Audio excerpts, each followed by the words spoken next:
A'udzubillahi minasyaitonirrajim. Bismillahirrahmanirrahim. Assalamualaikum warahmatullahi wabarakatuh. Waalaikumsalam warahmatullahi wabarakatuh. Innal hamdalillah nahmanu wa nasta'inu wa nastaghfiruh wa na'udzu billahi min syururi anfusina wa min sayyiati a'malina may yahdihillahu fala mudhillalah wa may yudhlil fala hadiyalah.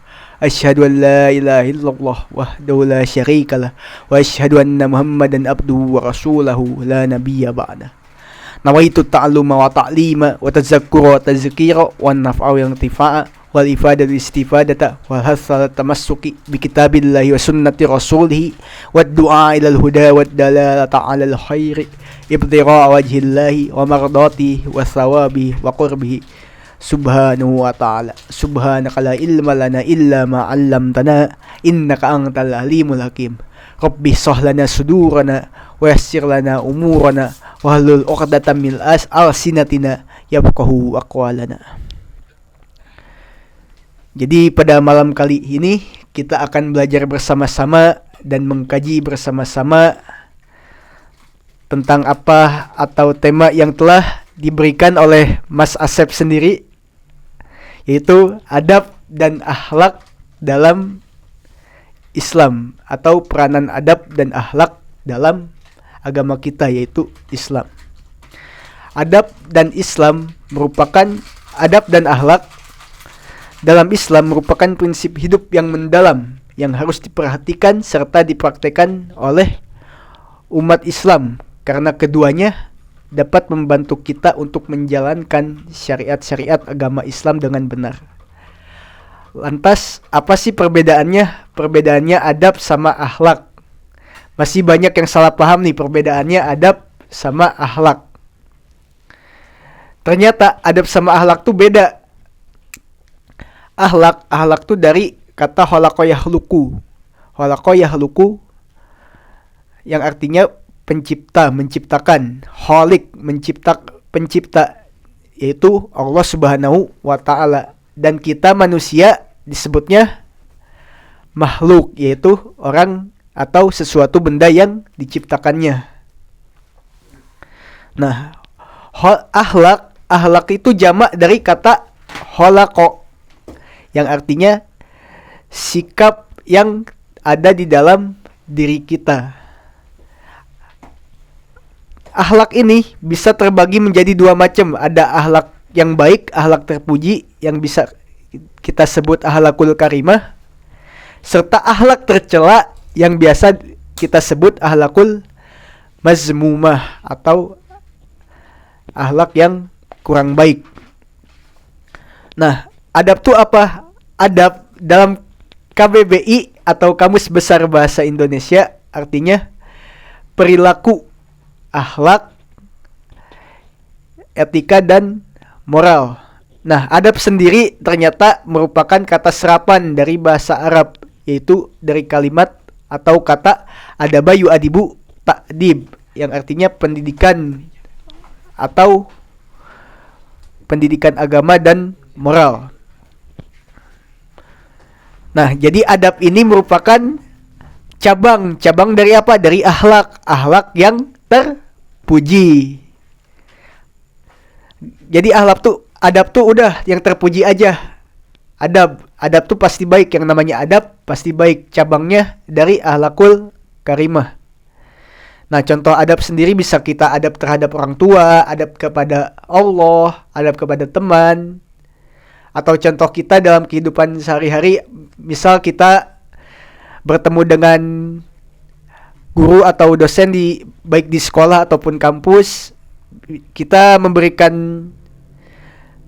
salam, mencium tangan, lalu memberikan senyuman kepadanya. Itu merupakan salah satu contoh dari adab itu sendiri.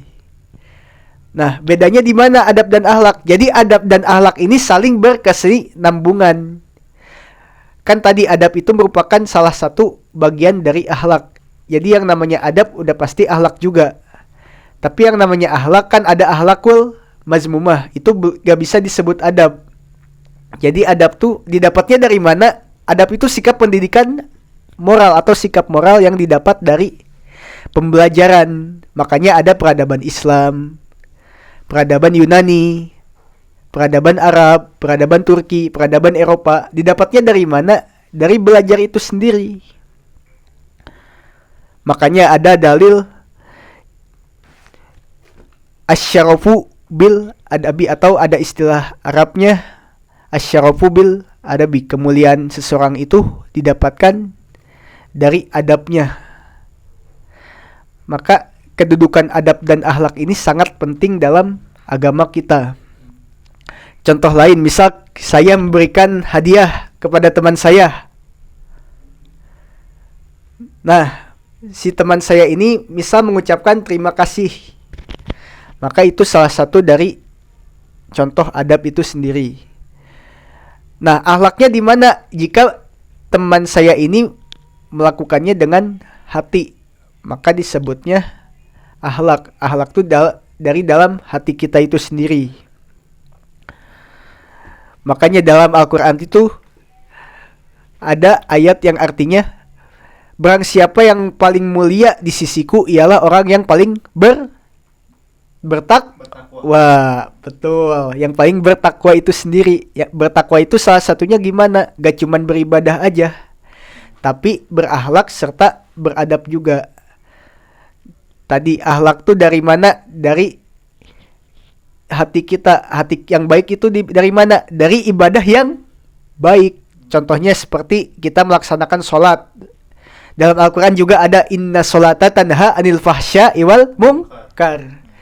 Nah, fahsya iwal munkar, ada kata di situ, ada huruf wa. Pasti ada perbedaannya fahsya sama munkar itu sendiri. Fahsya itu apa? Salah satu maksiat yang datangnya dari syahwat, seperti pornografi, porno aksi, atau zina dan lain sebagainya. Mungkar tuh dari sesuatu yang diingkari oleh hati kita, kayak mencuri, membunuh, dan lain sebagainya. Dan ada istilah lagi dalam istilah Arabnya, yaitu al-adabu fauqal ilmi. Adab lebih tinggi dari ilmu. Adab di atas dari ilmu. Di sini ada kata fauqo. Fauqo itu artinya sama dengan ala, di atas. Tapi perbedaannya, kalau ala seperti ini, kopi yang dibuatkan teman saya, ini ala maktab, di atas meja. Ala ini nempel. Kalau fauqo itu kayak lampu. Ya, lampu yang ada di ruangan ini. Kan itu gak nempel sama lantai. Itu fauqo. Nah, al-adabu, makanya di sini istilahnya al-adabu fauqo ilmi. Adab ini di atas ilmu. Kenapa adab di atas ilmu? Karena tadi udah dijelaskan, adab itu moral, pendidikan yang dapatnya dari mana? Dari pembelajaran, dari pendidikan, dan juga norma-norma yang berlaku dalam kehidupan kita. Kalau kita cuman ilmu doang, yang ada kita jadi bedegong, jadi orang laknat, jadi bangsat. Contoh orang yang ilmunya banyak tapi gak beradab, bisa kita lihat dalam koruptor-koruptor yang ada di negara ini. Itu mereka orang-orang berpendidikan, orang-orang pintar, tapi adabnya gak ada. Jadinya apa? Korupsinya sedikit atau banyak? Banyak, karena mereka punya ilmunya.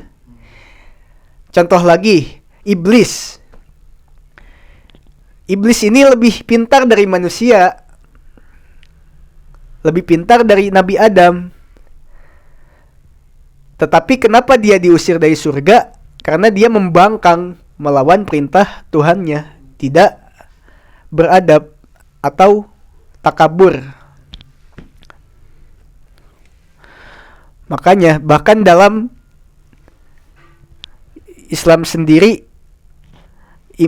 diajarkan terlebih dahulu tuh akhlak dan adab. Bahkan kebanyakan kitab-kitab ulama itu menulis kitab adab terlebih dahulu, karena saking pentingnya adab dan akhlak dalam kehidupan kita. Bahkan Imam Malik sendiri berkata, ta'allamal adaba qabla ta'allamal ilma. Belajarlah adab lebih dahulu dibandingkan belajar ilmu itu sendiri. Bahkan ada salah satu imam bernama Imam Ibnu Mubarak, beliau sendiri belajar adab 40 tahun dibandingkan belajar ilmunya yang cuma 20 tahun. Karena saking pentingnya kedudukan adab dan akhlak dalam Islam. Makanya sudah sepatutnya kita tidak hanya mempelajari ilmu-ilmu intelektual saja, tetapi memprioritaskan untuk mempelajari pentingnya adab dan akhlak dalam kehidupan kita sehari-hari. Mungkin cukup sekian yang bisa saya sampaikan. Kurang lebihnya mohon maaf. Asayan fa'ana wa nafukum jami'an. Untuk pertanyaan, masukan, kritikan serta saran bisa kalian tulis di kolom komentar. Dan jangan lupa like, komen, dan subscribe channel ini agar terus maju dan terus berkembang juga. Mohon maaf apabila masih ada kekurangan dan kesalahan. Akhirul kalam, wassalamualaikum warahmatullahi wabarakatuh.